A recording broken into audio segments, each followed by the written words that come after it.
Welcome to Letters to the Corinthians, Lesson 6, where in this lesson we will be covering 1 Corinthians chapter 8.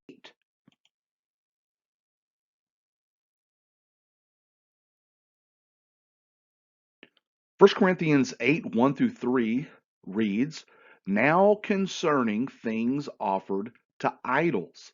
As mentioned in the last lesson, now concerning, or peride in Greek, introduces a new subject. So Paul has closed the subject of marriage and sexual intimacy and now opens up the new subject of things offered to idols. Paul continues, We know that we all have knowledge. Knowledge puffs up, but love edifies. And if anyone thinks that he knows anything, he knows nothing yet as he ought to know. But if anyone loves God, this one is known by him. Now, Gordon Fee, as well as other commentators, understand the phrase, we all have knowledge, as another Corinthian quotation. The conjunction hoti, translated as that, often occurs before a quotation. Thus, Fee asserts, as in 7:1, Paul begins by citing the Corinthian letter, apparently attending, as in verse 4 indicates, to set forth and qualify the content of their knowledge. He begins, We are aware along with yourselves that we all possess knowledge. But he gets only that far and immediately breaks off to qualify that reality first.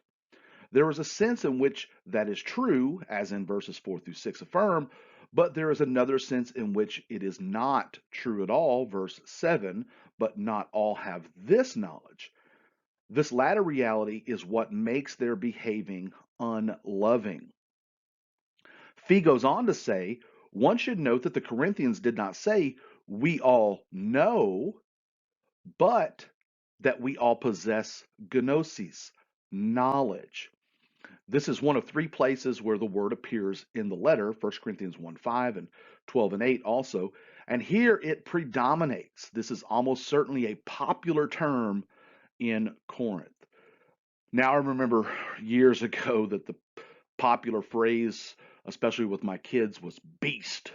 Everything was beast. Man, that is so beast. Or that basketball player is so beast. And kids never realize how goofy they sound until their parents start using their own slang terms against them. And of course, it made me realize how dumb we probably sounded in the late 1980s when everything was dope. Man, that's so dope. It was a phrase popularized by Flava Flav. Man, that song was dope. That 360 kickflip was dope. And so here in 1 Corinthians 8, we have Paul, like a parent, as he established earlier in the epistle, using their own term, knowledge or gnosis, against them. And then he retorts, knowledge puffs up, which, as we've seen, is already a popular Pauline rebuke.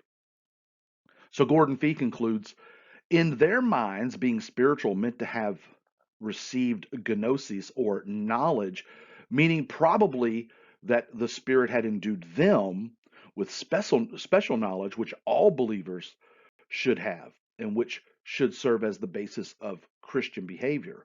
In other words, in their minds, everybody should be like a Corinthian.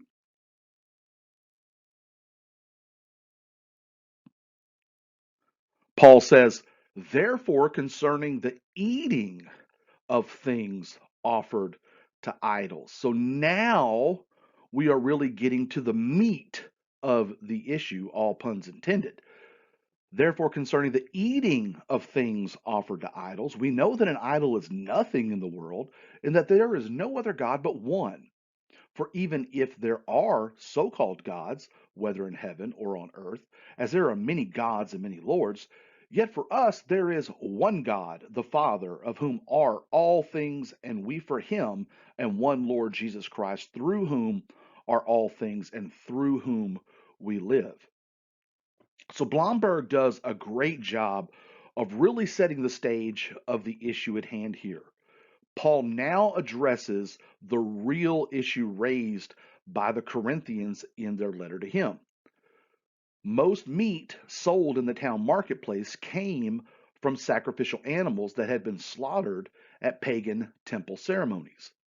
Now, did these rituals somehow automatically taint the food? Could Christians buy it? Could they eat it if it was offered to them at a friend's home? What about various social events, weddings, parties, clubs, and so on, which often used the temple dining hall for their festivities? Could Christians participate and eat meat at these events? What about more overtly religious rites in the temples? The issue clearly was not as simple or innocuous as it might be at first glance to Westerners today.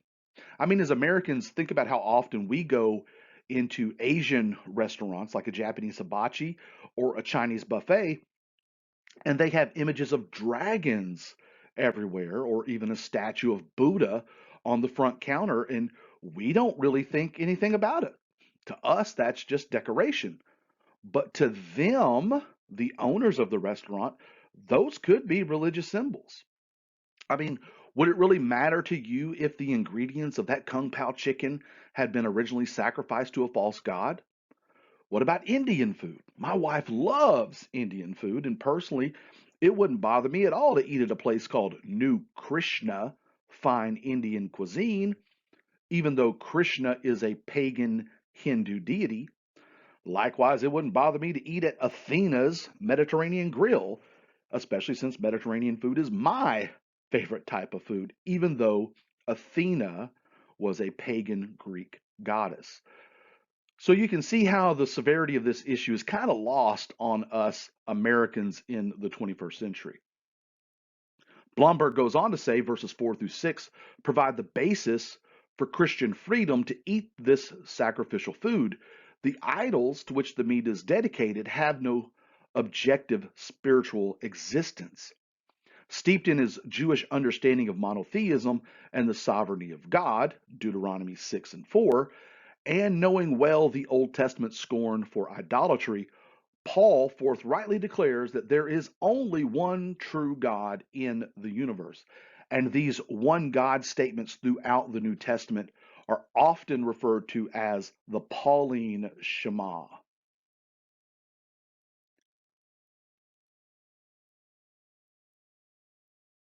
1 Corinthians 8, 6 through 7 says, however, there is not in everyone that knowledge. For some, with conscious of the idol, until now eat it as things offered to an idol, and their conscience, being weak, is defiled. But food does not commend us to God, for neither if we eat are we the better, nor if we do not eat are we the worse. Verses 7 through 13 unpack Paul's qualification of the exercise of Christian freedom. It may corrupt the weak consciousness of certain fellow believers. Love must therefore limit freedom. Some of the Corinthian Christians could not eat idol meat, even in private homes, and almost certainly not in the temple dining halls, without recalling the past religious associations that the meat had for them. This reminds me of an experience at church more than a decade ago where we had an apostolic musician who is well known around the Arkansas, Memphis, Tennessee area.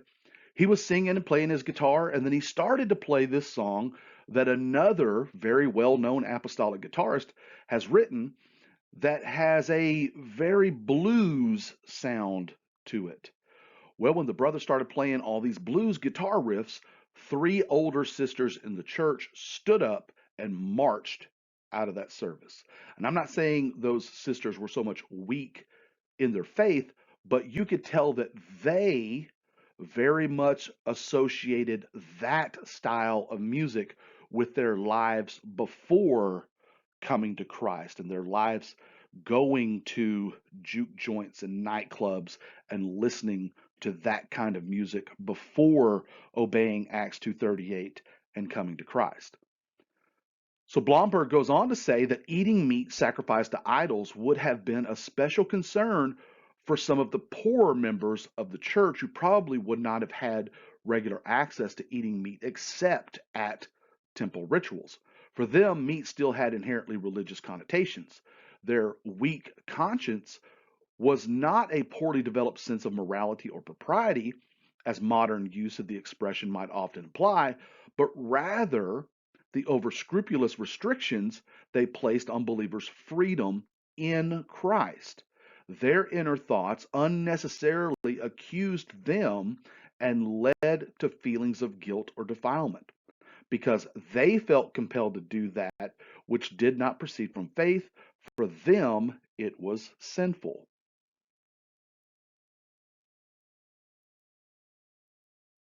1 Corinthians 8 through 9, Paul says, "But beware lest somehow this liberty of yours becomes a stumbling block to those who are weak.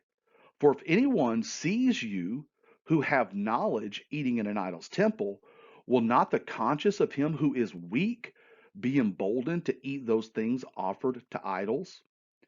Verse 8 continues Paul's qualification. The introductory but should probably be translated and. And here is the first of three reasons Paul gives for voluntarily abstaining from idol meat in the presence of those unable to handle the practice, precisely because it is a morally neutral issue.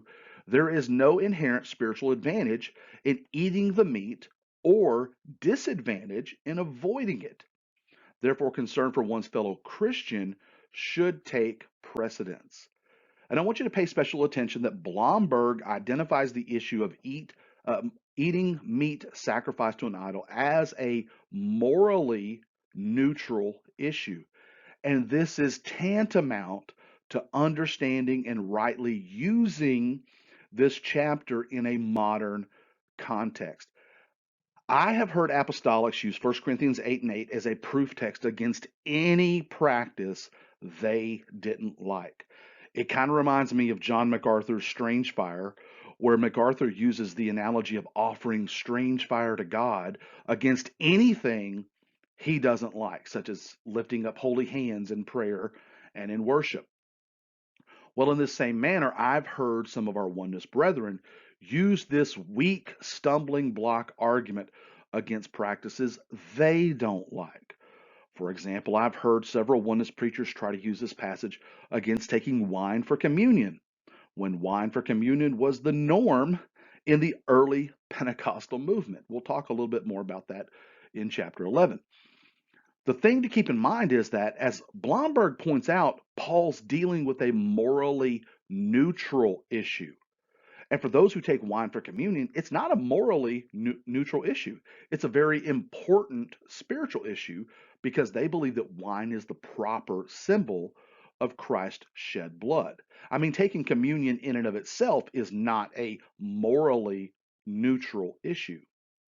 So we should really be careful on how we try to apply this verse against any sugar stick issue we have, like wine for communion, men growing beards, playing golf, or wearing wedding bands. And yes, I've heard this verse incorrectly used against all of these issues. The other thing to keep in mind is that when we use this passage, especially when we incorrectly use the passage, we are actually identifying ourselves as a weak brother. And the idea for Paul is that we don't permanently cater to the weak so that everybody stays weak, but the weak are expected to grow up so that they can get off the milk and start eating solid food, as Paul has already admonished in 1 Corinthians 3 and 2.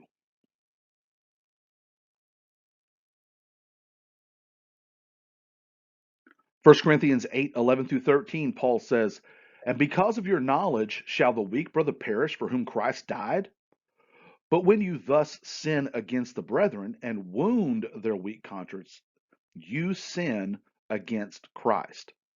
Therefore, if food makes my brother stumble, I will never again eat meat, lest I make my brother stumble." I think Blomberg really spells out the heart of the issue here in 1 Corinthians 8, that flaunting one's freedom was actually damaging the spiritual lives of the weak. Is destroyed is probably better rendered is in the process of being ruined. It's doubtful if Paul could have imagined these inherently amoral issues, whether they could actually jeopardize a Christian's salvation. Rather, he saw the strong believer's behavior as an obstacle to Christian sanctification. So while we should agree that weak brethren really need to grow up to be able to eat the solid food of the word, we do need to check ourselves on whether we are practicing a spiritual liberty for the sake of spiritual liberty. In other words, flaunting it in front of our brothers just because we have the liberty to do so. If we are not doing something in a flaunting manner, then there really shouldn't be an offense. And so, just as an analogy, take the issue of meat sacrificed to idols. What if the meat sacrificed to idols was actually cheaper to buy than, say, kosher meat? And you're a poor first century Christian trying to feed your family. So you have to buy the cheaper of the two meats. You're not eating meat sacrificed to idols as a liberty to flaunt in front of your weaker brother. You're doing it to feed your family. And so the same is true for a lot of couples who decide to wear wedding bands. To them, wearing a wedding band is not simply a Christian liberty, but rather a symbol of their covenant relationship as husband and wife. Likewise, I've never met anybody who takes wine for communion that does so for the sake of Christian liberty. They do it because of a very strict religious belief that wine is the proper biblical symbol to use in the communion service. And I also say this in talking about communion that we need to understand that there's a big difference between taking a thimble size portion of wine for communion and having a glass or a bottle of wine with your dinner or even social drinking. No one that I know of is advocating the second practice, whether they think it's a Christian liberty or not. Just like there's a difference between wearing a simple wedding band to portray to society that you are in a wedding covenant and a diamond ring so big you need a wheelbarrow to cart it around, or at least in my humble opinion. So, my final points in conclusion here with 1 Corinthians 8 are number one, we really need to be careful on how we apply the stumbling block argument against practices we don't like. And number two, understand that by applying such arguments, we are admitting that we are, in fact, the weaker brethren.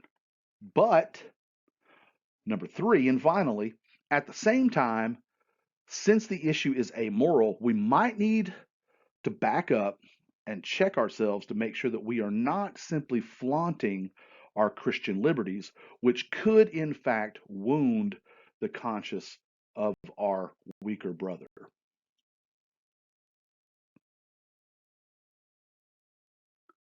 Again, this week's forum discussion will focus on 1 Corinthians 7, verses 10 through 16, and also verses 27 through 28 from the previous lesson, and the issue of marriage, divorce, and remarriage. Again, all opinions are welcome.